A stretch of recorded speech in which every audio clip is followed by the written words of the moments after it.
Shri Dakshinamurthy scientific గృహవాస్తు ఛానల్కు స్వాగతం. నేను మీ శ్రీనివాస్. ఈరోజు మనం ఒక G+3 అంటే 4 ఫ్లోర్ల బిల్డింగ్ ఒకటి వాస్తు పరిశీలన కోసం రావడం జరిగింది. ఈ బిల్డింగ్ పైన మీకు వాటర్ ట్యాంక్ ఏ విధంగా పెట్టారో చెప్తాను. అంటే 100కి 99% కూడా అందరూ వాటర్ ట్యాంక్ ఇటే పెడుతున్నారు. దయచేసి వినే ఉద్దేశం ఉంటే వినంటే, లేకపోతే వదిలేసేయండి. చూపిస్తా ఇప్పుడు మీకు అది. ఇక్కడ చూడండి, నైరుతి దిశలో వాటర్ ట్యాంక్ అనేది పెట్టుకుంటూ ఉన్నారు చాలామంది. పూర్తి నైరుతిలో ఎప్పుడు కూడా వాటర్ ట్యాంక్ అనేది రాకూడదు. ఎందువల్ల రాకూడదంటే, ఆ నైరుతి దిశ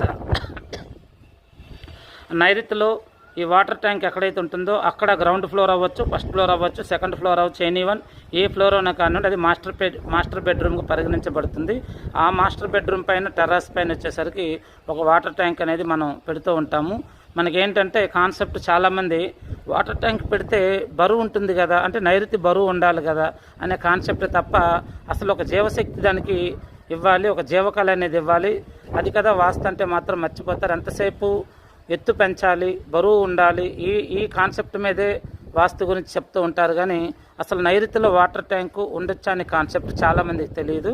ఎందుకంటే నేను ఎక్కడ కూడాను పూర్తి నైరుతిలో వాటర్ ట్యాంక్ అనేది ఇవ్వనండి. అది పడమర దిశ అనుకోండి, పడమర సెంటర్ భాగంలో వాటర్ ట్యాంక్ ఇస్తాను నేను. అదేవిధంగా చూస్తే పడమర కాస్త జరుపుతాను నైరుతి వైపు, లేదా వాయువు వైపు జరుపుతాను. అంతేగాని ఇట్లా నైరుతి పూర్తి మూల మాత్రం ఎప్పుడు కూడా వాటర్ ట్యాంక్ ఇవ్వను. నైరుతి మూల ఎందుకు ఇవ్వమంటే, కింద మాస్టర్ బెడ్రూమ్ ఉంటుంది.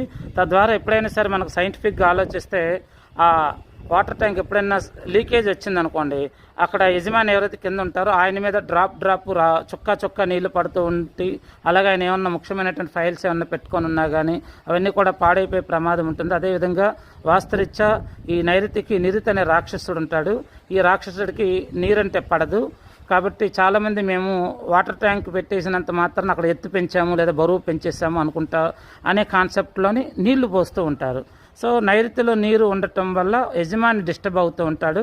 ఎందుకంటే అక్కడ ఉన్నటువంటి ఆ దేవత, నిరుతి అనే దేవత ఆయన డిస్టర్బ్ చేస్తూ ఉంటుంది. కాబట్టి ఎవరు కూడాను వీలైనంత వరకు నైరుతిలో వాటర్ ట్యాంక్ రాకుండా మనకి పడమర దిశలో మధ్య, అంటే పడమర వాయువు లేదా పడమర నైరుతి కాస్త జరుపుకుంటే, లేదా పడమర సెంటర్ భాగంలో లేదా ఉత్తర వాయువులో కన్నా మనం వాటర్ ట్యాంక్ అనేది పెట్టుకుంటే, ఎందుకంటే అదంతా కూడా మనకు ఈ పడమర నుంచి పడమర వాయువు, అలాగే ఉత్తర వాయువు, అలాగే ఉత్తరము, అలాగే ఉత్తర ఈశాన్యం అంతా కూడా జలతత్వం అని చెప్తారు మనకి వాస్తురీత్యా. కాబట్టి పడమర సెంటర్లో జలస్థానం అంటే వరుణ స్థానం అని ఉంటుంది. ఆ స్థానంలో వాటర్ ట్యాంక్ పెట్టుకుంటే మంచి ఫలితాలు అనేవి మీకు వస్తూ ఉంటాయి.